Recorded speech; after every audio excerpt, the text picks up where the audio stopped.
Hello, scholars, and welcome to the fourth and final lecture in our series of lectures on the Great War. This one will deal with making the peace, so ending the war. And first, I actually want to talk about United States entrance into World War I. Prior to 1914, or I guess you could say from the outbreak of the war originally, most Americans did not want to be involved in the war. It saw it as sort of you might say, a capitalist or economic opportunity to sell, food, materials, munitions to both sides, which we did. Very American of us to just supply whoever needed things, and we made some money doing so. As the British blockade of Germany tightened, we did find ourselves more economically tied to the Allied powers. Okay.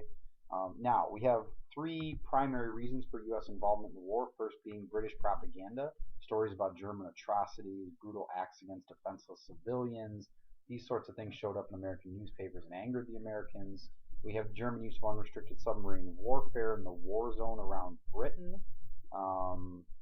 with sinking of the Lusitania being a primary reason for United States outrage. And this, unrestricted submarine warfare pretty much means that, ships were to stay out of the war zone, right? Or it would be assumed that they had contraband on them. We also had a revolution in Russia during this time in which they overthrew an autocratic Tsarist government. So that's a step in the right direction as far as the United States is concerned, a step towards democracy, although we will see that that is not the direction that Russia ends up going to. They do not end up a democracy, but we did not know it at this point. Okay. A fourth reason would be this, which, if you're just looking at this letter, it probably means nothing to you. It's just a series of numbers, and as you might have guessed, it is a code. Okay. Do you know what it says? Well, British intelligence figured it out.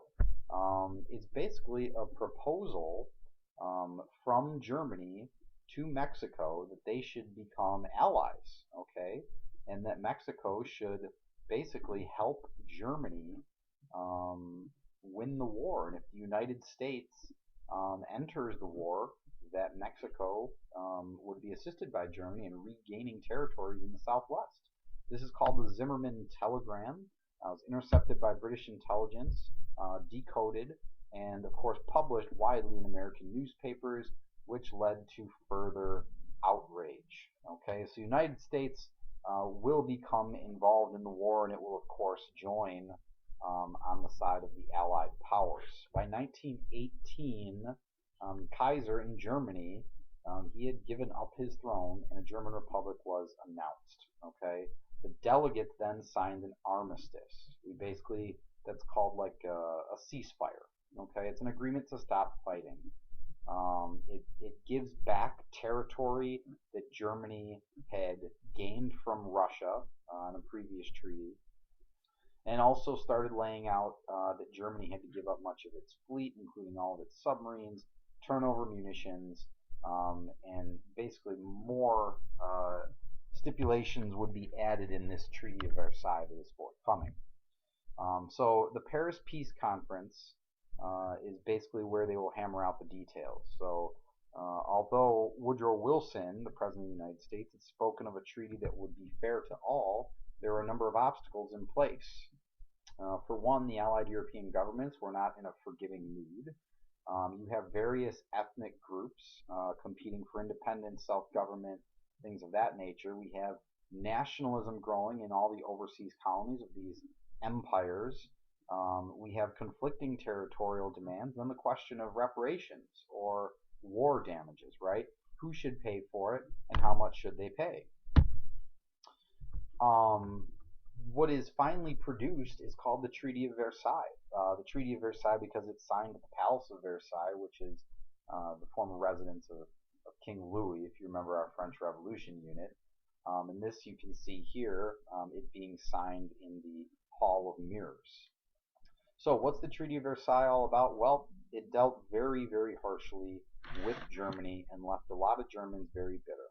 For one, it made them admit fault for the war. We call this the War Guilt Clause in the Treaty of Versailles. Basically, they had to accept full blame for starting the war. Number two, it took large chunks of territory from Germany. So they lose a lot of their territory, and you're going to end up with German people, German-speaking people, people of German culture living now in areas that are not considered Germany, which is a major problem. Placed restrictions on German government, including military restrictions. They had limited limits to their army, to the munitions, to their navy, and their U-boats, and also made to pay an unspecified and you could say unrealistic amount of reparations for causing the war. Okay, payments that would be crippling to the German economy. The treaty also allowed for the development of a League of Nations. Think of this as like sort of an old school United Nations. Wilson hoped his dream would still be able to help create a lasting peace.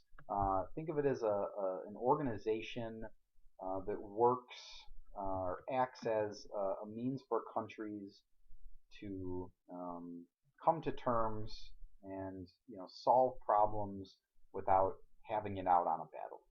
Okay, although it's interesting, the United States, although the League of Nations would be created, the United States would never end up joining that League of Nations. Okay, so we have a Treaty of Versailles that deals very harshly with Germany and maybe sets up some future issues in Germany because we have a lot of resentment from the German people and from some future German political leaders, and we'll see those develop further in the period between the wars.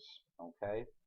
All right, and that is going to wrap up our 4-part lecture series on the Great War. Take care. Bye.